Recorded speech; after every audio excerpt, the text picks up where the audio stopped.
Good day, ladies and gentlemen. Welcome to Druk's Milan Unboxing.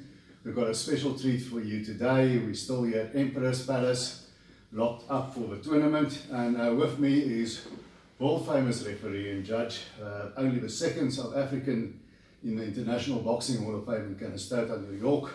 It's him and Brian Mitchell. And what we're going to talk about is all things boxing, because Stan has been around the block. And we're going to start at the beginning, Stan. Tell us, where did it start for you? Where did your career as an official start? My career started in 1963, to be exact. I was working at the bank, in Barclays Bank in Hillbrow, in Johannesburg. And Willie Tawil, famous Willie Tawil from the Tawil family, came into the bank to do some insurance sales with some of the managers and so forth. When I saw Willie, I was over the moon because I knew Willie.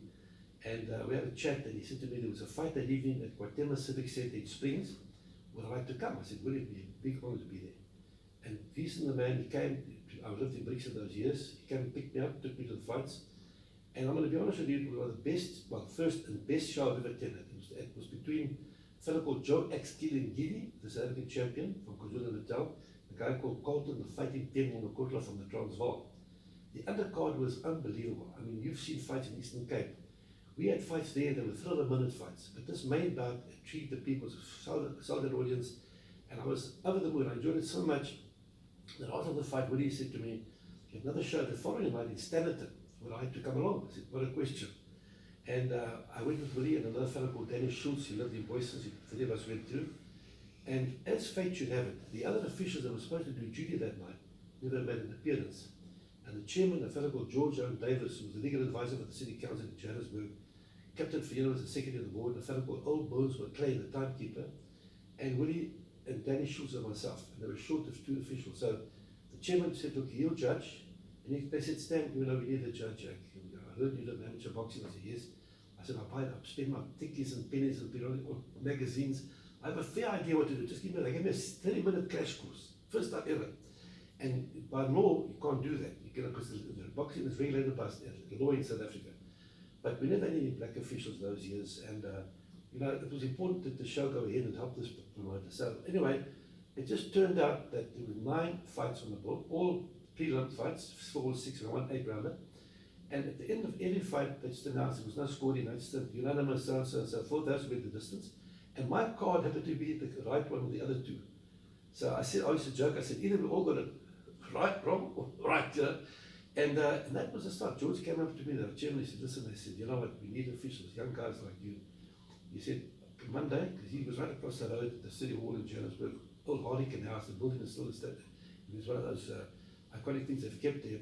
He said, "Come and apply, and we'd like to rope in." I went, the Monday morning I was at the office there. Those years I bought the government gazette, it was in English and Afrikaans, all the regulations. And I started studying that rule, that book like you want, the gazette. Then I bought another 10, and I made my own rule book. I was the first ever introduced, I don't want to walk around with a gazette. So I studied it off by heart, in fact. That's how good I know it.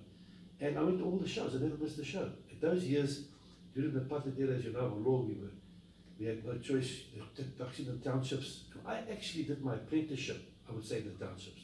Soweto, Guatemala, Mamelodi, Atteridgeville, all over the show, Davidton, you name it, I was there.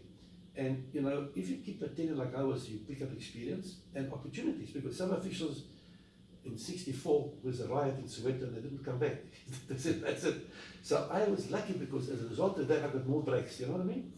And I enjoyed the boxing immensely, I really did. So that was the beginning, and then of course things just escalated from there, Okay, and that was the old days, and it's hard to think of it now about the apartheid days, that even sport was segregated. We had black and white titles, and boxing led the way for integration in sport. Even under apartheid, that was the first sport that got integrated, and we had 1 title. And then of course there was Bob Foster and Pierre Fourie, the first black-white fight here in South Africa. And you had a long-time association with the WBA, you still do today. You've done fights for other organizations like the WBO also, I believe. We've got an IBF, we've got a WBA regional belt here sitting between us. Now, let's fast forward to your first world title fight that you refereed. Okay. And just as it happens, it happened to be a classic fight It was Arnold Taylor against Romeo Anaya for the WBA World Bantamweight Championship. And how long were you into refereeing when that opportunity came up? Okay, I started in 1963.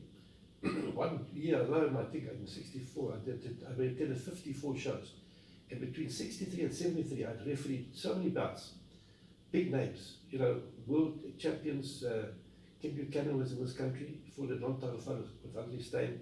I did Joe Brown, Old Bones Brown, one of the greatest lightweights of all time. Fought in Giddy, I think. Yeah, it's great. I did quite a few of his fights. I could got a story about him. But many other great fights. Eddie Perkins came out to the country. So I picked up a lot of experience in these areas. I was well equipped after 10 years. Really, I was ready for the occasion. But I was very lucky because that, just to backtrack a bit, I want to congratulate you, make a reference to the fact that professional boxing led the way to sport integration. That is the truth. And we did so much to get to one belt. We one champion, I have two champions, and eventually that came to fruition. So we got good products coming to that. But getting back to the fight itself, you know, they wanted a neutral official, and they insisted upon a neutral referee. And eventually, you know, it's one of those things where they, just my luck, the guy didn't, the British Board was out to come from England, and then they appointed me, and the promoter happened to be George Panassis, who promoted over 100 title fights. And he heard some good things about me. He came with a guy called Don Majeski, and John had seen me around. He said, this guy's good, he's going to be fair, and so forth. But that was the most ferocious fight I've ever handled. You know, it's hard to explain. It's regarded as the 15th best fight of all time. It's hard to, there was no footage of it apart from the black and white newsreel they had there. And they had to keep shipping. I think he thought it was the radio, he was talking too fast. But, you know, there were 6 knockdowns. There were some controversies that arose because Anaya went to the wrong corner, and I had to get him to go to the right corner. Seconds were wasted. There's no question about it was a long count, but a legitimate long count, you know what I mean?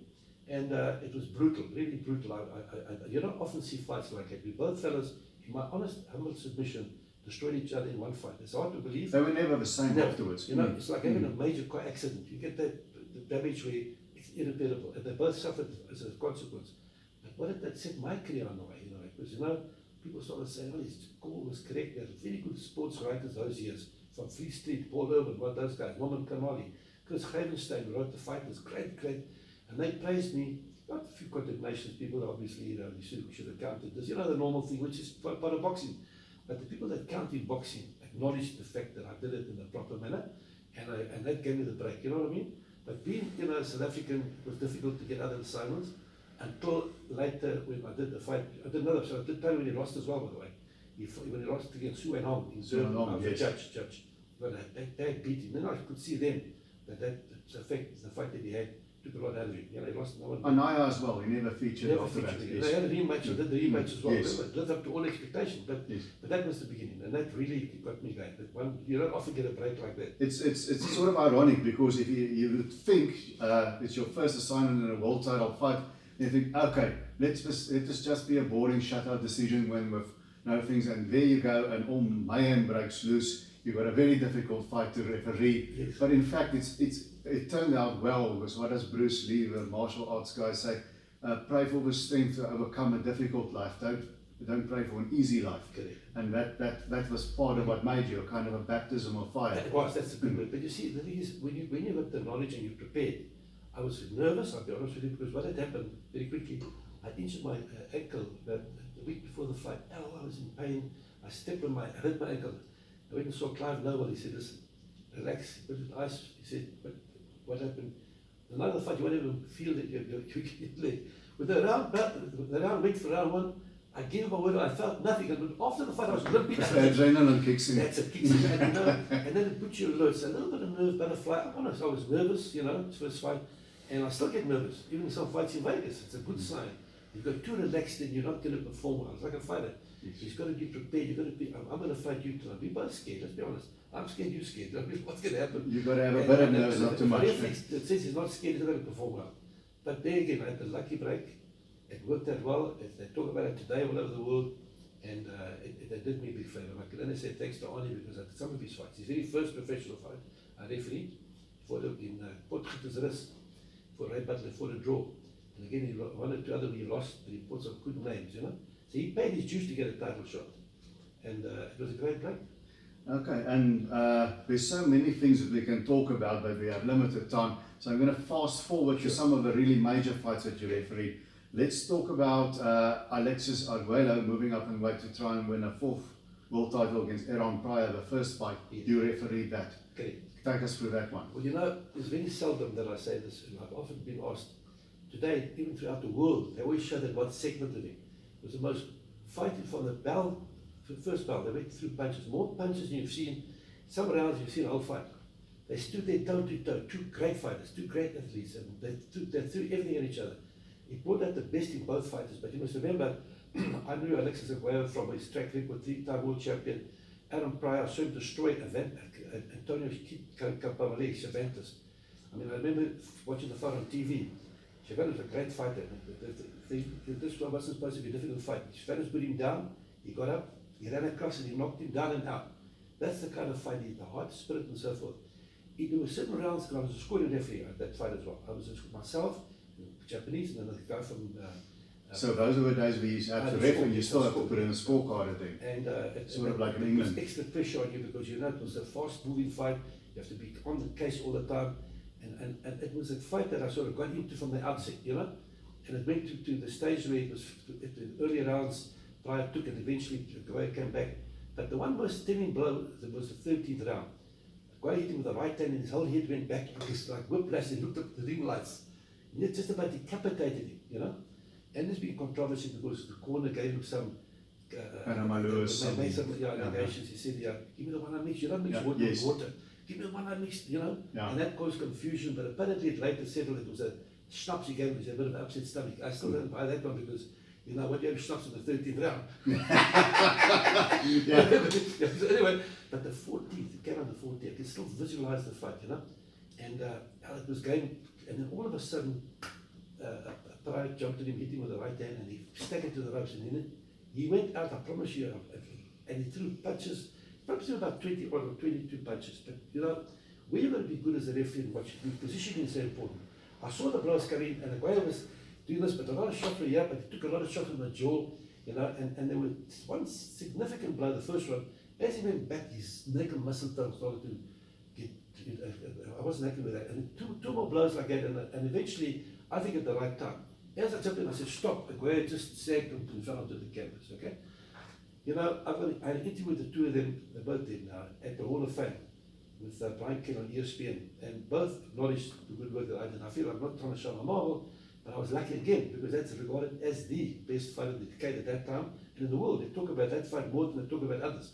But that was really a significant fight. The scoring in my card was 127 to 124 at the end of the 13th round, 2014, and to Pryor. To Pryor. And the other judge had exactly the same, 127 to 124, and the other guy had it the other way by 1 point. It was like split, it was still 2 rounds to go. That round would have been decisive. If that round finished, going to 15, Pryor would have been the winner, you know? But even it was one of those give and take effects. When I say give and take, imagine, guys came from the start, you don't see this in the championship.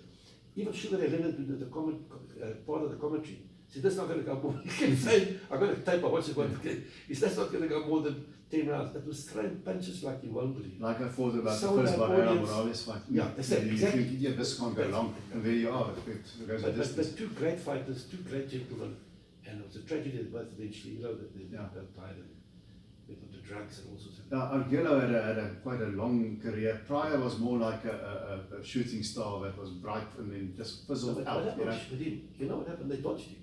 He said it openly. He said, you know, I got a Butch Lewis, who died also. He said, he made reference to the fact that Sugar Ray Leonard moved up a division to avoid him. Pryor. They wouldn't fight, Boom Boom wouldn't fight him. Mancini. Apparently, the guys were scared. They were not going to take a risk with this guy.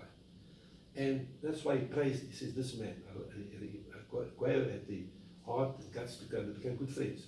He invited him to his country, he said he went there, but thought it's going to be toggle. He was a hero in Nicaragua, Pryor. So he made that admission that the others were dodging him. And I can see why. See why, because when he went at you, he went from the start of the round, he just kept throwing punches, and both sorted out, but they get out of it. let's go on to the next fight. As I've said, there's many, but another famous fight that you were a referee. There's a lot of photos of that fight, and then one sees you there moving past them. You were a boxer yourself briefly, yes. so I've said you've got good footwork. You've got a nice combination of being unobtrusive, Yes. but also being in position, which you have to be, otherwise if you have to jump in and stop the fight.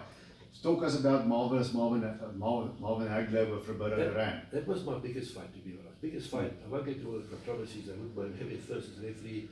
All sorts of things. Eventually, it all got sorted out. And I went to the dressing room to just, I give instructions before the time, and it's clear, yeah? And I remember Duran, I said to the chap, talking translate for me, he says, can he count to 10? He told the guy, tell him, if he can count, that's what he needs to know.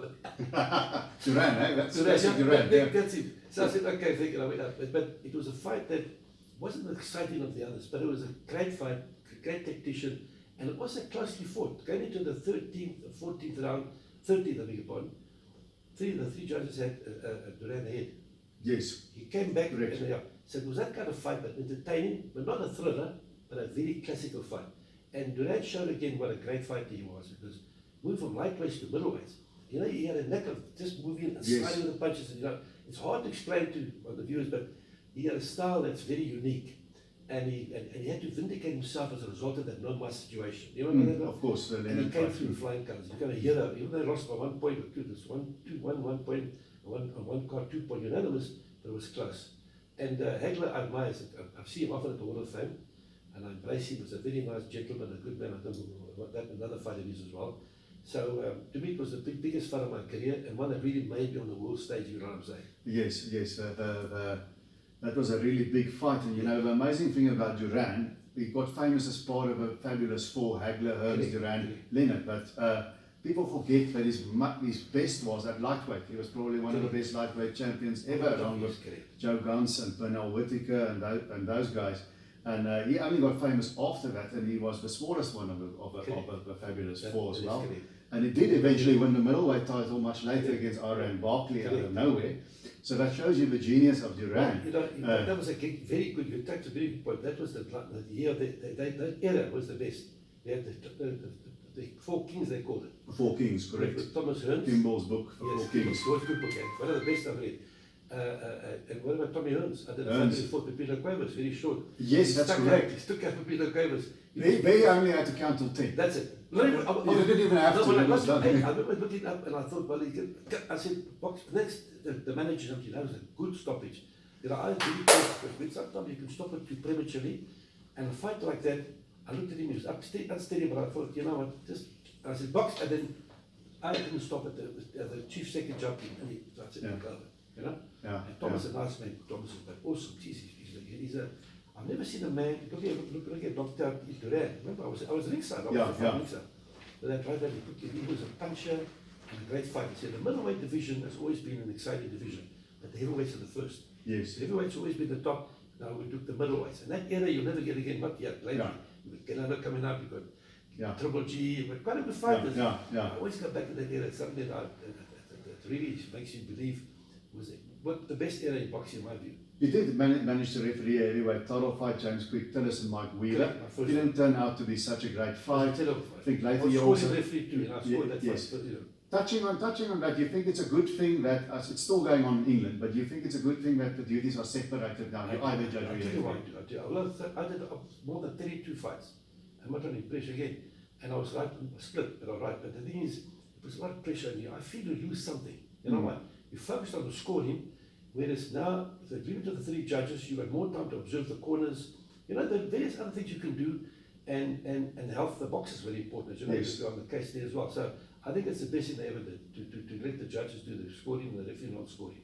In the UK, it's also the same, except in certain other fights. But championship fights are all, they get three judges in the UK. They've adopted that system. But of course, it saves money.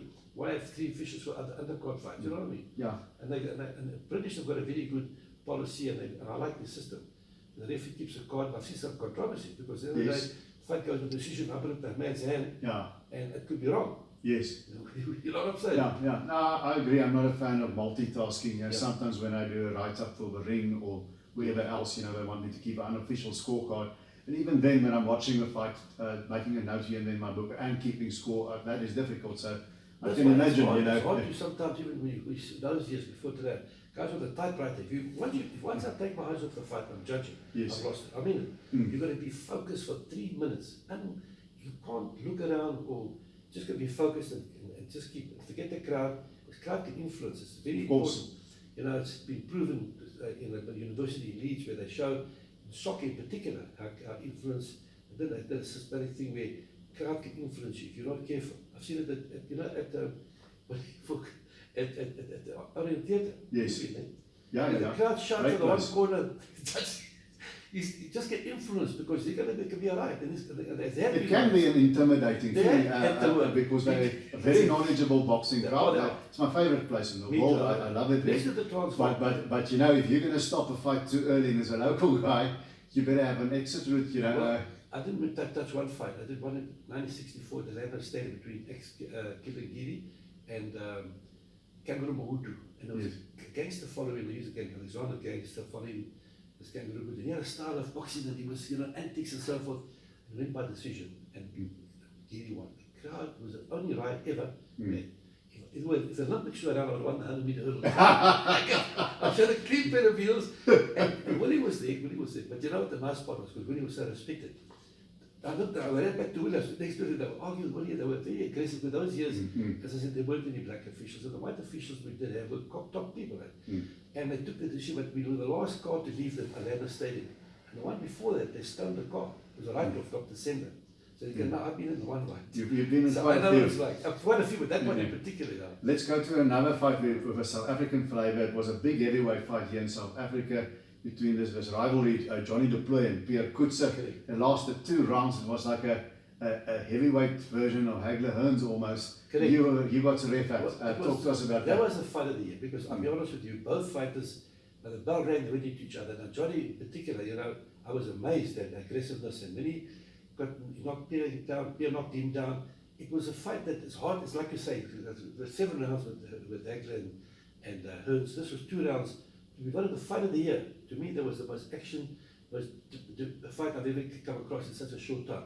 And it was absorbing. Fans were satisfied, Yes, nobody complained. It was 2 rounds. It's all squeezed in there. 10 rounds of boring, we get 2 rounds of absolute sheer excitement. Man, that was a great fight. It was a privilege for me to be in the ring with those 2 guys.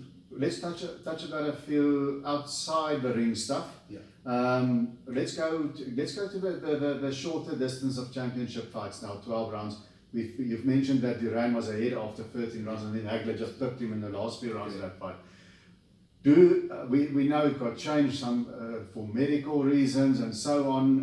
There's a lot of debate about it. A big part of it is, of course, just the commercial aspect. It fits nicely into a TV slot. Do you think it's better that it's down to 12 rounds? No, or you a 15 round guy? I'm a 15 round guy. I'll tell you why. Pierre would have been world champion. Many guys. He should have been a second in this fight. 15 rounds is the championship rounds. I'll be honest with you, those last 3 rounds determined the championship for me.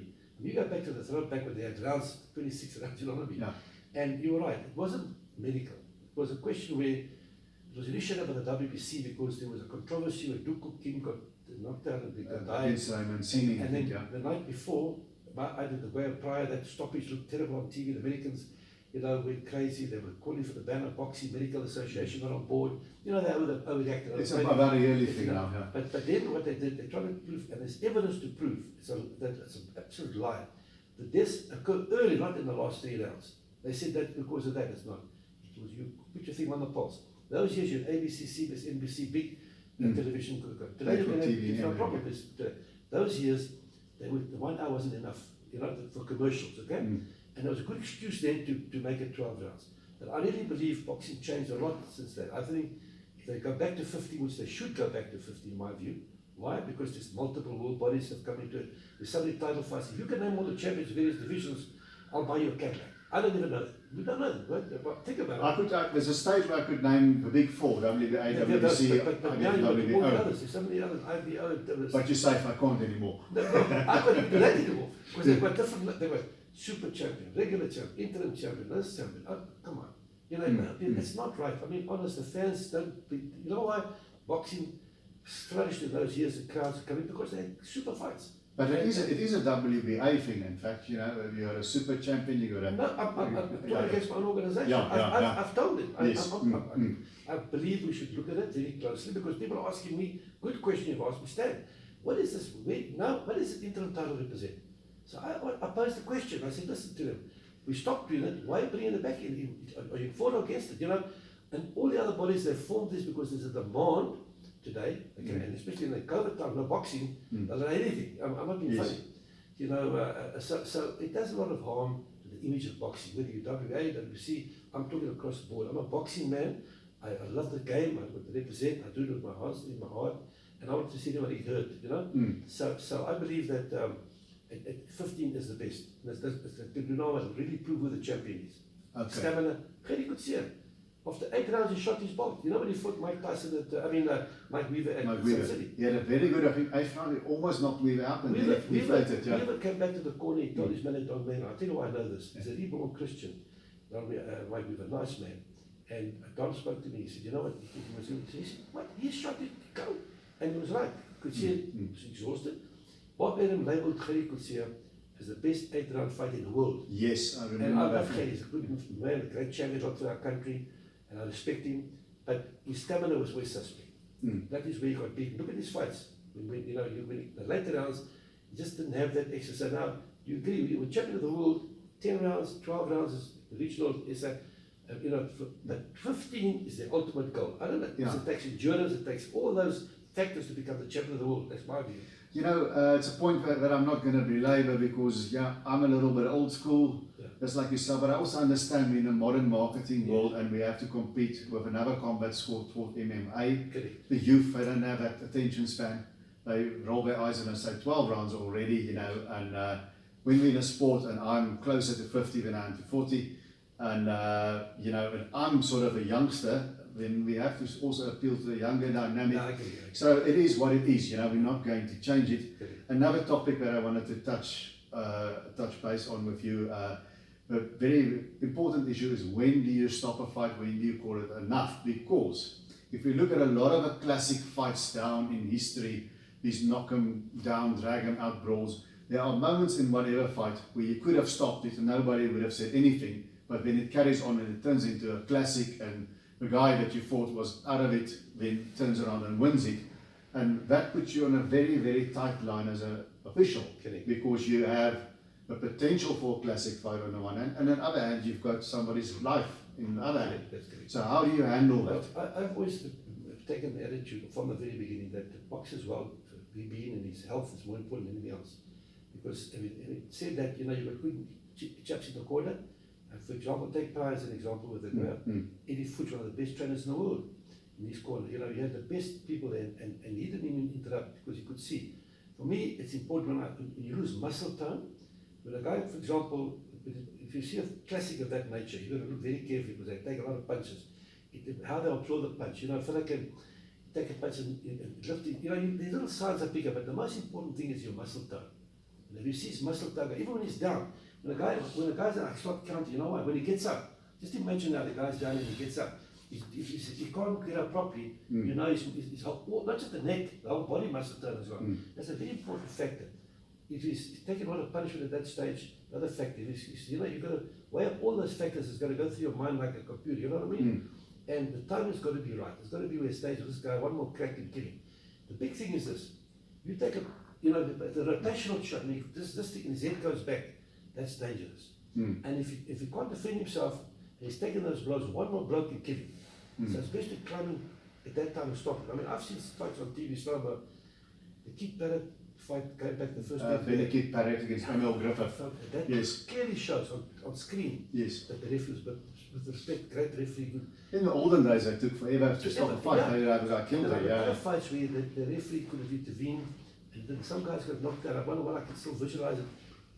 The champion hit him with shots, his head was going back like that. It took 3-4 shots he should not have taken. That could have killed him.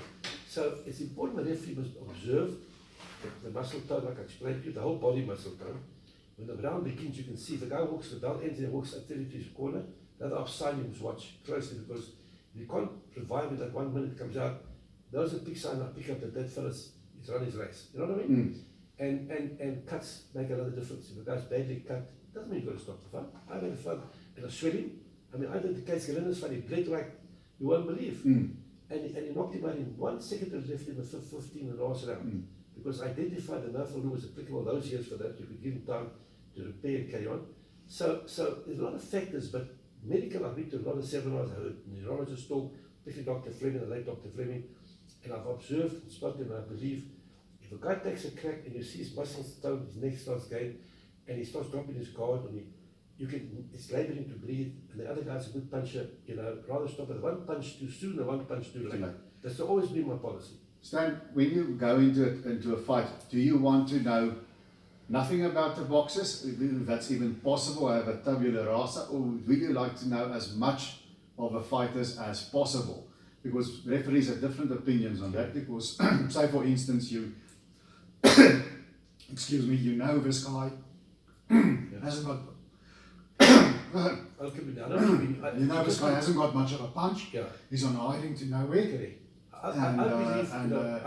When you just stop it. I've seen fighters, I don't even know their names. This bloke from Korea is fellow Japanese. I've had all these different, even the language. I said, that's why I like to show language. You can't say, I can't speak Japanese, I can't speak even Korean or anything. But it's important that watch your head. I do visible things, keep your punches up. It's very important because the guy must understand. But now I've had cases, I'll be honest with you, where I've seen a fighter, and Castro was one of them. I was in America where he fought, in France. On the same bill, Terry Norris fought Castro. I did another fight on the bill. A world title, WA and WBC. And I saw this Castro take punches. Jesus, and he comes back. He lost, but he can take a shot. So it does help you, but don't do it because you can go with a preconceived idea. You're very careful. You go to the fight, you say, well, you know what? I've got a preconceived idea that A is going to win. Subconsciously, you may be the most honest person in the world. You might wander to this man. You really. If you don't concentrate, the crowd will make up the mind for you. I had that guy sit behind me. Oh, he's got it in my bag. It don't influence me. And I just listen. Oh, great, go, good. And they try to, and some judges fall for that three-card trick. If you're not focused, you're gonna vote that way. So focus is important. Okay, very, very important. Concentration important. Not knowing anything also good. But knowing something does help as well. So there's a balance between the two. It's how you use, now you apply. I don't go, I'm going to fight between X versus Y, but check Z, what's going to help you? It can be to your detriment if you do that. You know what I mean? Because I may fight you and you beat me, and I'm going to fight this man, but he beat him. So you see those things coming. Rather go with a clean slate, make the assessment as it unfolds. That's why I say call it like you see it. You know what I mean? Based on the rules and regulations of Bob Lowe's. I mean, you took the Eastern Cape, a guy called Happy Boy Mnachi, remember? Happy Boy Mnachi, he was the best slapper, he was the world champion slapper. He's like that. The crowd love him. But he's busy doing nothing. Slapping. You should listen, he's the lucky part of the glove. You know what I mean? And the referee doesn't warn him, another thing, the crowd thinks it's a legitimate blow. So when the guy makes assessments, they don't look at the proper punches with power, with precision. All those factors come into account in judging. You know what I mean? You've got to watch that. And like I say, to know something helps, and if, like everybody, I gave the example, this guy's a slapper. And I'm not going to, he threw 10 punches, he threw 2 years, 2 more tell in the nose too. Quality, not quantity, quality of proper delivered punches on the target area. The one guy came to the corner, he said to his manager, how am I doing? He said, keep swinging, the draft will give him pneumonia. Look busy. Happy Boy was a great fighter though. Fought for the world title. Fought for the world title, and Sammy Serrano didn't work out. And let's go to another topic now, with everyone's bugbear. One of the worst things in boxing are these robbery decisions. There's so many, I can't name them all, but I'm going to quickly go through 2 that ended in a draw. We had Chavez against Pernell Whittaker, very bad decision. And the first Lennox-Lewis Evander Holyfield fight. And you covered yourself in glory there because you were the only judge that got it right. Now, these, sometimes I think it's out and out corruption. Sometimes people have a preconceived idea. Sometimes they have a bad idea. The opposite happens to any professional. But shouldn't there be more consequences for judges? Isn't it time to have a system to judge for judges? Well, first of all, there is a system. I'll get to that now. But I believe in a very good point you made. Neutrality. Take the fight with Lennox-Lewis and Evander Holyfield. I was a neutral official. Yes. American voted for the American, and the Englishman voted. Now they weren't this. To be honest with you, I know Larry O'Connell very well. added pressure where there were some rounds that were close, and I saw these scores, you see, the lady made a blunder in a way that by having, made a remark, couldn't see, it's not right. That particular hour was more decisive. So people start questioning your integrity, your honesty, you know what I mean? But if you have a neutrality, I'm going to be neutral, you neutral, three of us are neutral. We want to see the man in the ring. The man in the ring must be winning our scorecards. But you will sometimes get crowd influence. I remember once with Pier Free Funny Victor Garenas, the first one was a judge. I was hounded and shouted at. You can't believe it. It wouldn't have helped even if I gave it to you. I would be, assuming I gave it to Free, it was 2-1 anyway. So neutrality is number one. Okay? Don't go, like you said, with a preconceived idea to the fight. That's one of the things. It's a hard thing to do because, like me, you get to know the fighters, and then they become very human to you, and they worries. It's very hard, Like I'm no hickey, and it's hard to, and quite a handful of other fighters. It's hard to stay neutral, I did a fight in Venezuela, the Argentinian against this Venezuelan, and both camps asked for me. He told me, "Hey, I asked you." He said, "I asked you. Thank you very much." Now we were going to please. If you ever watch the fight and you see, with all due respect, I'm praying, please help me. You pray as well. Who's the Lord going to listen to? You or me? We're both praying to the same Lord. We're both Christians now, okay? And we said, the one with the best left hook, my brother, you're going to be the prayers, to a certain extent, I might be funny, yes, but you all got belief. But if you haven't got the ability to take over with it, you got a problem. You know what I mean? Yeah. So I'm just thinking, it's a very difficult balance to keep. It really is. They have a system. In Nevada, they say, right, they keep records, and that's what they should do on referees' performances, okay, and judges. And I think, I speak of that correction, they'll lay up to about 10%. I'm not generalizing the number of fight cards they have there. If you ask more, they get you in a league examine. What's lacking in boxing is workshops, clinics. That's what you've got to keep doing. Keep showing, reminding, refresher courses. Because what happens, we're all human. Your mind wanders, You sometimes, like one guy, I saw him, I'm not kidding, he's looking in this direction, Look at it. I wasn't officiating that fight. Look at that judge there. So if you don't get them to understand the code of ethics, code of honesty and integrity, and you've got to stay focused on what you see, right? And score and falls according to the principles that we've got. It's very simple. Then you're going to be in trouble. It's very important. And some of them, if you know it's going to be a contentious fight, I'd get the furthest countries in the world, the best you've got, but pick them. But you pick local guys. They can influence. They talk about this one. That's some, it's happened all the time. And that's what you're going through. Now, what happens in judging the same story? The judges, they make a situation, and you saw what happened with one official in Vegas. So put it out completely, remember? And referees are the more important ones because they could cost the boxer's life and death. His career can be affected because of that one punishment, So it's I don't use the word incompetence, but in some leading commissions, I've got it next door, I can actually show it in black and white. But the New York Athletic Commission was under a lot of pressure because of chaps not appointing the right people, favouring certain people. I can quote from the book, I've got it with me. So it shows you that in New York, they even doctored the managers, remember? There's all trickery going on all the time. In the change rooms, you've got to be there, you've got to inspect us in, because you put the plaster of Paris, the story. And that's what counts in the most, But if a person applies and he puts his name to being a judge or referee, the most important thing is his integrity, knowledge of the rules, and they're going to be tested periodically. I'm going to conventionally give you a multiple choice situation. I'll show you a videotape. And then ask you, right, now let's discuss it. How did you see it?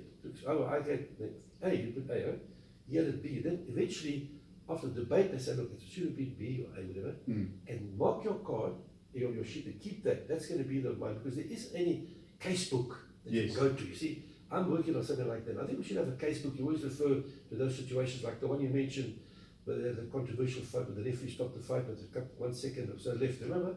Waved it over. And we're talking about Julio Cesar Chavez against Meldrick Taylor. There's a lot of outcry about that, and because the lights were under the corner, you've got to understand there's certain things you don't do. You tell the fellow, listen, you see the lights, you must watch that, go there, make that your first priority. Don't just jump in unless it's one punch can kill him. It's in your hands. You've got 10 seconds. You'll know it's 10 seconds to go, right? Yes. Stop. The bell, box on. The bell will go before you can reach you. The bell's gone. I mean, the fight's over.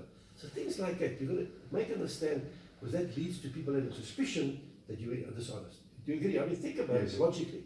If you don't do that exercise, they're going to say, you know what, this man, is not, and it's wrong. And I've thanked the Lord. I had one case where I was accused, me and another lady medically, that we were brought to the judge in Japan. I won the court case. It took 4 years. The justice moved slowly because they made an allegation. I was a scoring referee. I did for the Japanese by 3 points. The other guy from Panama had it the other way by 3 points, whatever. The other American official had it like me. Oh, the one bloke said that the judges and this and that. I took action and I was victorious. They paid the lawyer to us the money, but at least it cleared the name. And the president of the WBA at the time, the supervisor, wasn't president then, and he was president at ringside. He keeps on the scorecard. And they looked at it again, and eventually they got to the right conclusion with the Japanese. I like to see guys coming in and being aggressive. You know, they throw all the time. They favor the aggressor. There's also how you judge a fight. You know, some blokes don't like this fancy Dan. You could be moving backwards and winning, right? Yeah. You don't have to move forward and win. Yeah. Moving backwards, up jabbing, you, making you miss, making you pay. Sometimes they score ineffective aggression. Exactly. I think quite a bit in America. It's just my perception. So there are a lot of interpretations. Yes. And by having a workshop, you get clarity in respect to your you want uniformity in your actions, your responsibilities, and then what. If you're all on the same page, it makes it easier. Not to get the right decision always, but it makes it easier. Do you agree? And if you know you're accountable, then you've got more so. Now, they're over anxious to give people licenses, and that's been the biggest disaster here in other countries. I've never seen the guy all of a sudden he's a referee. Look at his track record. Vegas made one blunder once. I was supposed to do a fight between the one with Van Holyfield and Mike Tyson, and eventually I was given an assignment, a call from Mark Ratner. He said, look, I'm sorry that they didn't tell you, but the commission decided not to use any neutral guys. I was at W appointed a fellow, and his scorecards was completely out of whack. And they said this time, but don't worry, you're on top of our list, we'll get you. And they gave me Michael Moore when he fought Evander afterwards, you know, as a fight. But this guy went in there, and it was a bad appointment, a bad appointment. I don't know how he got it, I never heard of the guy, I never heard of him again. So that's the mistake. The world bodies must be selective in who they put into places of fights. Not your friend, not your family, you're a good friend of mine, my buddy over there. What for? Put the people adequate for the job, and then you'll get on this. You agree, that's the most important. Just like anything else, you start refereeing and judging the smaller shows, work your way up to the big ones. If you have a bad day at the office, you have a bad day at the office, but you can't have 3-4 bad days at the office. Then you have to go at least back to the club level and go back again. I've had fights where I'm not always right, I'm very some wrong, thank God. But the thing is, you've got to understand that if you've got that principle ingrained in you, which I've tried to do. I mean it sincerely. I mean, I've done 5,000 fights. I'm not generalizing that. Nearly 248 world title fight judges, referee all over the world. And I've met different systems, met different people, different interpretations, different scoring methods they've applied. You look at the system over the years, the round system. You know, you think about it. They've applied. They take experts throughout the world. They collectively came with a 10-point system, which is the best. Okay, no fractions involved. You even tried that. Yeah. Doesn't work. I don't WB used on a 20-point system. It doesn't. The system, I think, is fine. Correct. Right? Scoring is there's a subjectivity to it. Only different punch stats is a nice tool, but it's also not. I believe, even if it warrants even round, I'm not going to guess. I'll tell you why. What for? One even round's going to kill you, but you have too many even rounds. Different. Let's say a guy do nothing for 3 minutes, nothing. Who should get the points? The referee, maybe. But you can't give it so you make it even. You know what I'm saying? There's situations where you can't help it. They don't want it. They say you've got to find it. You've got to get a win. And I don't like that. I think if I can't determine who won the round, for some reason, it comes a case like many I can explain to you. That you do at a workshop. You can say, let's put examples up on the screen. When you start showing people, you learn by looking and doing and seeing. And you know what? That makes a difference. We can argue and debate it. You're right. But that's not happening very often. And that's, I'm talking about on local commissions, this country in particular. I've been up to all over Africa. I've been doing workshops, successful. I've seen some officials come to the ranks and I've helped become top officials. So I'm doing something right. Transferring some skills that I've learned, that I've blundered. That's not what I've done. I don't want to criticize my colleague, but I show you know, the guy fell at the ring, he grabbed the lap and knocked himself out. But it looks like he pushed him. In the way it moves, the commentator said he pushed him. If even it was pushed, it wasn't a deliberate, like he threw him out. You know, the beginning action, and the guy fell, he backtracked, and the ropes were very loose. He grabbed the middle strap with 3 of those years, not 79. There weren't 4 strands, and he hit the nape of his neck on the ape and knocked himself out. But that was his own undoing. You know what I'm saying? Yes. So you've got to understand, it's very difficult. You've got to be on focused at all times and observe all times what I just said. And that way you're going to get a conclusion. And that is the biggest problem. Even if you do that, you record it on your card. That happened, you showed up, and I showed the guy, you see that? And they debated.